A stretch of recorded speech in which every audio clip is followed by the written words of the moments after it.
And how low can I make it go?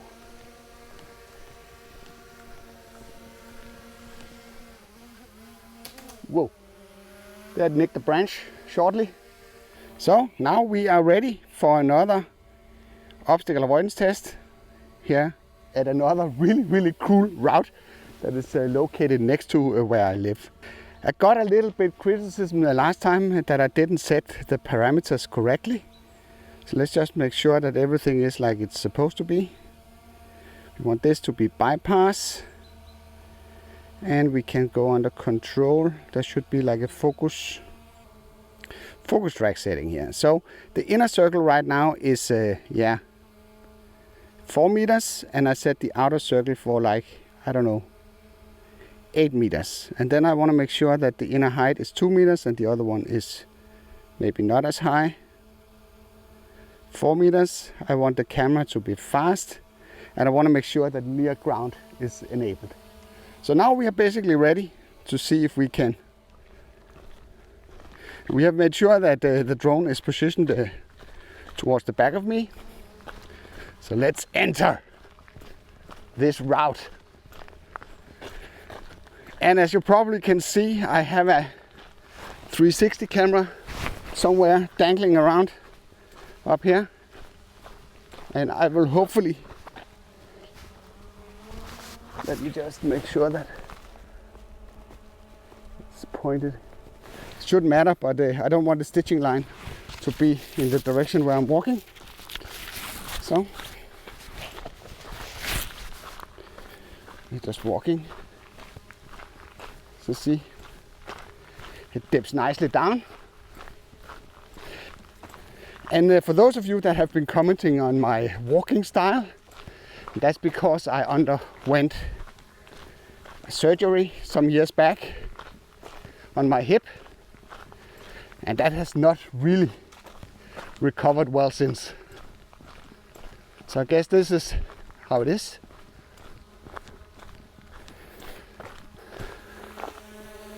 Let's just try and get it to the front side of me.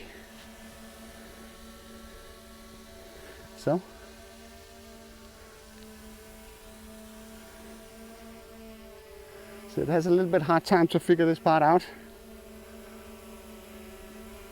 because there are obstacles in here. So let's just move it manually. So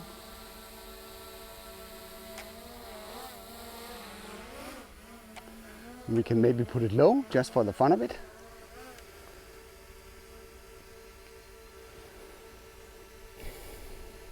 I could go in here and I could go back here and do subject recognition. I just need to tap myself. Go. So now we have it in front of me. So, so now you can see we're getting into a more difficult section here. See, it just drops down. Thus, I don't dare to praise it because every time that I do that, something goes wrong. Just keep the gimbal here a little bit. Be funny to see how stable. Just notice how much the 360 camera is waving. So once you rewatch the footage from this, you can see the digital stabilization that is possible with a 360 camera. That is totally crazy. That seems like a place we should go. Let's just try that. And then move it. Oh, no.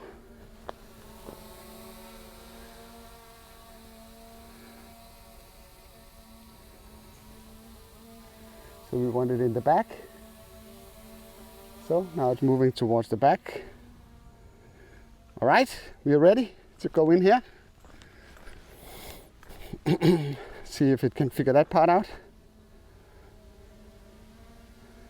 So it goes back.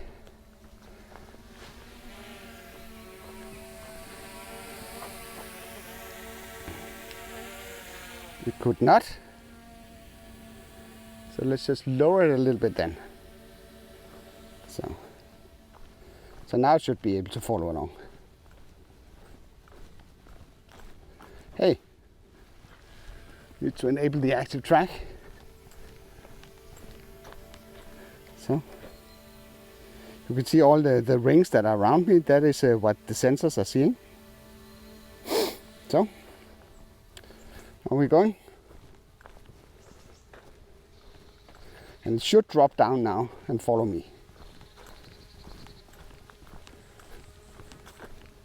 See? I'm not saying it. You can say it in the comments what you think.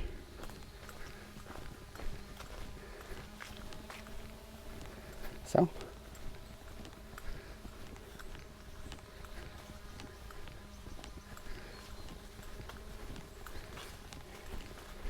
Just put it here on the side, just for the sake of it. So you can see this wheel will allow me to move the drone to certain positions. And you get these smooth motions while it's doing it. So, and when it gets a little bit squeezed, it tends to fall back. So if I'm trying to go in here, you see it already now knows that there is problems. So we need to move it behind me instead. And because the inner and outer circle are different heights, so that I can basically modify both the distance from me, but also the height that the drone is from me. So see what happens if I go in here.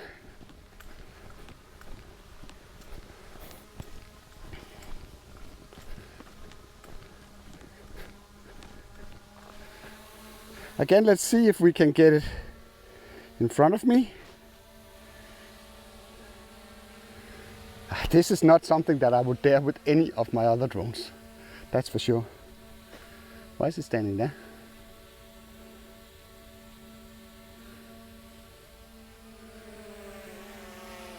So now it's standing in front of me. Move it a little bit back here. Ooh. I don't like it. It takes a while to gain trust in this. That's for sure. Let's just put it there so we're sure. No. Stop.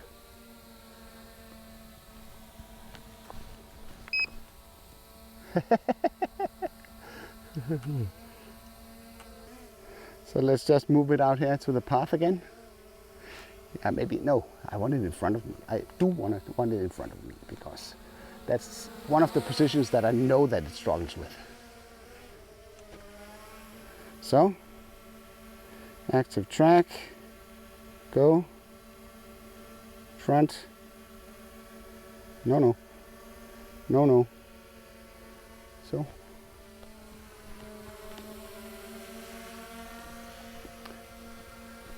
And how low can I make it go?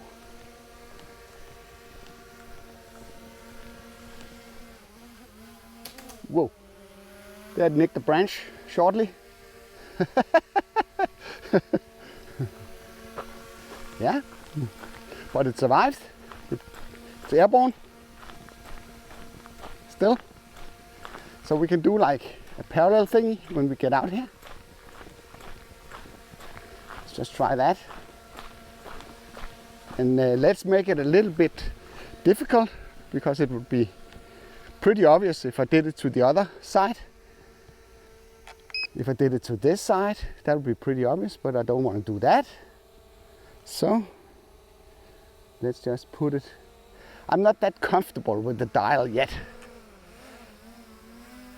So now at least, if you just look here, you can see it will have this sort of challenge that it needs to go through.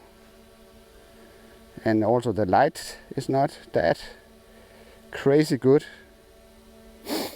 to go, and then parallel, and then you can see that the track wheel that disappears. So now it will stay there.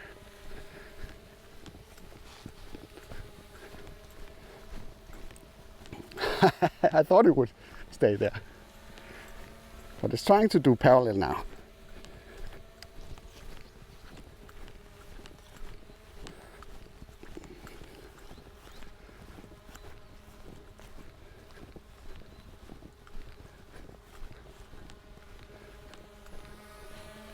So, stop here, ActiveTrack, go.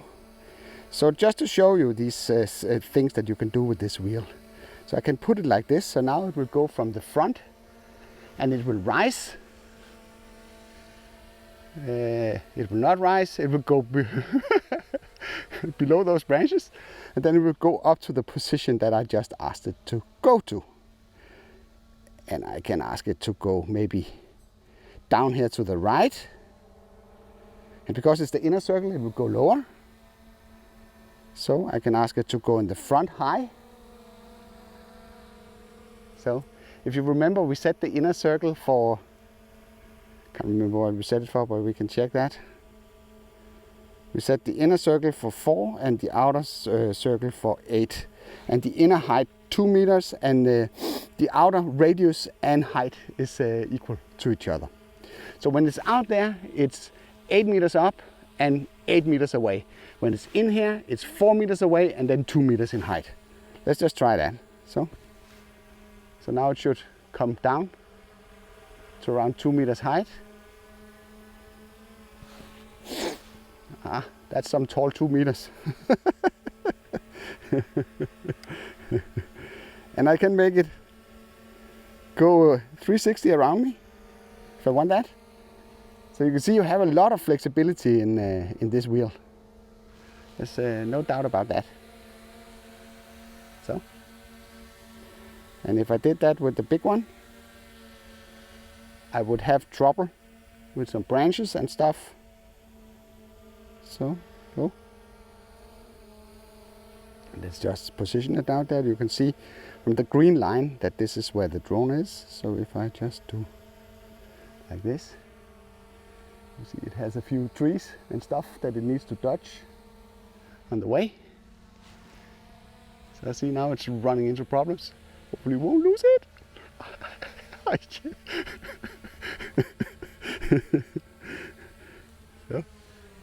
So now it's, see. So this is absolutely impossible to do. This would be totally impossible to do if you didn't have 360 obstacle avoidance. And this is why the ActiveTrack, I think we won't see it on the Mini 3 Pro, but we might see it on the Air 3 and the Mavic 3 series. So, yeah, we need to do like a low. So let's just get it in front of me. In front of me, is that in back of me? No. So what we need to try now is, yeah, getting the stitching line correct on this camera, the 360 camera, which is the Insta360. And I've chosen this for this application because I want to be able to deep track the drone, which is something that you can't do with the GoPro Max, unfortunately. So let's just take this one away. Then we should do a little bit of a nasty trip here before we end up running out of battery, which we do here in a very, very short time here. And then in front, no, it's kind of not believing that I'm in the front now. You can't really say. So it's dodging whatever is hanging down there. Okay, come on. And now we are running out of battery. You might have noticed that I have some black bars in the top and the bottom of the frame. That's a framing option that is available. So this is, do the hand catch.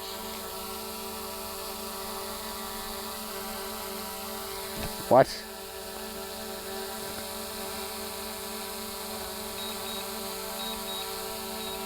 Yeah, that's okay. So we're back safe on the ground.